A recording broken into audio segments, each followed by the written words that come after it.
આખ્યાન છે તેમના હાથે તેમનું સ્વાગત કરવામાં આવશે. કડીક પહેરાવા છે થોડી વાર બળકો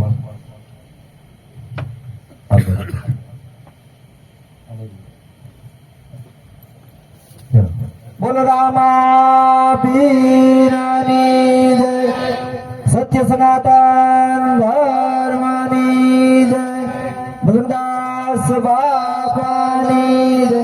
તો બાપુ જય.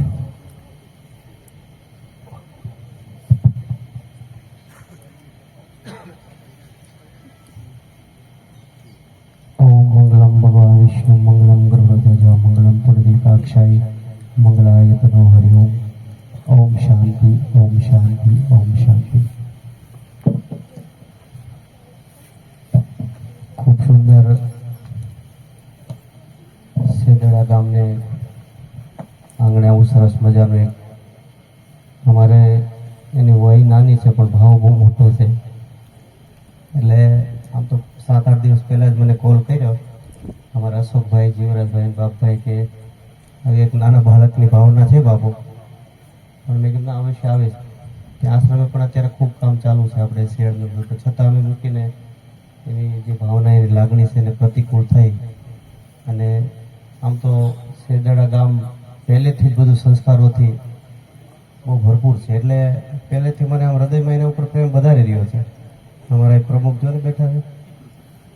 એટલે ખાસ કરીને બહેનો, હું ઓલા પ્રોગ્રામમાં આવું છું આપણે શર્મા દયાળદાદા, ત્યારે સવાર સુધી બહેનો પણ બધા સંતવાણી બધે માનતા હોય છે. એટલે એક ગૌરવની વાત છે. બહેનો માટે એક તાલીમ કરો, કારણ કે આના જમાનામાં સંતવાણી અને સંસ્કૃતિને પ્રતિકૂળ સવારના 6 વાગ્યા સુધી માણે છે. ઘણીવાર મારે આવવાનું થાય ને તો ત્યાં બહેનો અને ભાઈઓ બધા જુઓ તો સરસ મજાનું એવું સંતવાણીનું આયોજન હોય. અને નવરાત્રિના દિવસોમાં પણ બધા સાથે મળીને પોતાનો એક ભાવ અને એક સાધના કરતા હોય છે બધા ભાઈઓ બહેનો સાથે મળીને. એટલે બહુ ધન્યવાદ છે આ ગામને. જેટલો આપણે વખાણ કરીએ એટલા ઓછા છે.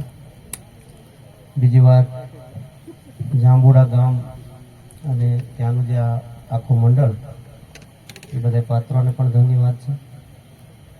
ખાસ કરીને આપણી જે સંસ્કૃતિ છે, આમ તો અમે જમતા જમતા એ જ વાત કરતા હતા કે રામદેવ મંડળ જે છે એ આટલી બધી સોશિયલ મીડિયાનો જમાનો આવી ગયો, પણ છતાંય આને માણવા માટે માણસ આતુર છે. બધું બહુ ચાલે છે બધું. કોઈ પણ નાનું મોટું સેન્ટર, માનો કે બોમ્બેથી લઈને અમદાવાદ, સુરત, નાના મોટા ગામડાઓ. કારણ કે એક સનાતન પરંપરાનો ભાગ જેને જે વધાર્યો છે રામદેવ પીર બાપાએ, અને વર્ષો થયા અને બધાને આવકાર્યા છે. કોઈ પણ હજારો પ્રકારની સંપ્રદાયો હોય તો એને સમાવેશ કર્યો અને સર્વધર્મ સંપન્ન કરીને જે એને આ બધું બિરદાવ્યું છે, તો એ પરંપરાને વધારે પસંદ કરે છે લોકો. ઘણીવાર તો એવું બને કે પોતાની સંપ્રદાય અલગ હોય, સ્વામિનારાયણ સંપ્રદાયમાં હોય, સ્વાધ્યાયમાં હોય, પણ છતાંય રામદેવ પીરના ઉપાસક હોય. એટલે આંતરિક રીતે અંતરશક્ષમાં એને આ સનાતન પરંપરામાંનો એક ભાગ ઘણા જીવોની અંદર પડ્યો છે. એટલે ખૂબ ખૂબ ધન્યવાદ. બીજી વાત કે ખૂબ સારી રીતે આવું આયોજન, અને તમે બધા કલાવૃંદો બધા જાંબુડા થયા છે, મહારાજા પણ બેઠા છે. તમે ભાઈ મહારાજાને બધું માન જાળવજો. તમે આવું પેલું નહીં કરવાનું. એટલે પણ રાખવાનું. આમાં શું છે કે હવે થોડુંક બધું મનોરંજન જરૂરી છે બધું જીવનમાં. અને આજનો માનવ છે ને કંટાળી ગયેલું છે ભાઈ. હું સાચું કહું ને તમને, આખો દિવસ બધા બહેનો સતત કામ કરતા હોય, ભાઈઓ કામ કરતા હોય, ડાયમંડમાં હોય, કૃષિ વિભાગમાં હોય, કોઈ નોકરીમાં હોય. પણ આવું સાથે સાથે જો મનોરંજન થતું હોય તો આનંદ આવે. આપણે આમ તો ગામમાં નથી થતું. જો ગામમાં વડીલો છે તો વડીલની થોડીક મજાક મસ્તી થાય ને તો બધા વધારે આનંદ કરતા હોય. હે સામાન્ય માણસ હોય બિચારા, ઓળખતા હોય, એની કોઈ મસ્કરી કોઈ હાસ્ય ના આવે.